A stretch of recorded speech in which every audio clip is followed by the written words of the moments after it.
ജാക്കിർ വേൾഡിലേക്ക് എല്ലാവർക്കും സുസ്വാഗതം. ഗ്രാൻഡ് ഫിനാലയിൽ നിന്ന് അക്ബർ 5ാം സ്ഥാനവുമായിട്ട് പുറത്തോട്ട് വന്നിരിക്കുകയാണ്. ഇപ്പോൾ എന്തായാലും അക്ബർ പുറത്തായിരിക്കുന്നു.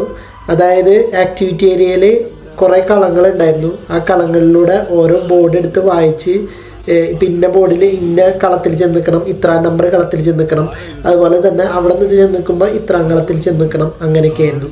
അങ്ങനെ അനുമോൾക്ക് ആദ്യം സേവ്ഡ് എന്നുള്ള ഒരു ബോർഡ് കിട്ടി പോയി. പിന്നെ നെവിന് സേവ്ഡ് എന്നുള്ള ബോർഡ് കിട്ടിയത് അക്ബറിൻ്റെയിലാണ്. ഇപ്പം നെവിൻ സേവ്ഡായി.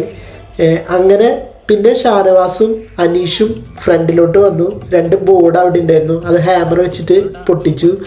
അപ്പോൾ ഒരെണ്ണം ഷാനവാസിൻ്റെ ബോർഡ് സേവ്ഡ്, ഷാനവാസിൻ്റെ പിക്ചർ വന്നിട്ട് ഷാനവാസ് സേവ്ഡ് എന്ന് എഴുതി. അതുപോലെ തന്നെ അനീഷിൻ്റെ പിക്ചറും വന്നു, അനീഷ് സേവ്ഡ് എന്ന് എഴുതിയിട്ടുണ്ടായിരുന്നു. അപ്പോൾ എവിക്റ്റ് ആയത് അക്ബറാണ്.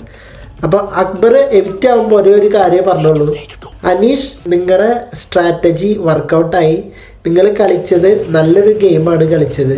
മറ്റുള്ളവരുടെ ജീവിതത്തിലേക്കും മറ്റുള്ളവരുടെ എന്താ പറയുക മറ്റുള്ളവരുടെ ലൈഫിലേക്കും കടന്ന് ആക്രമിക്കാതെ നിങ്ങൾ കളിച്ചു, അത് അടിപൊളിയാണ് എന്ന് പറഞ്ഞിട്ടാണ് ആളവിടുന്ന് ഇറങ്ങിയത്.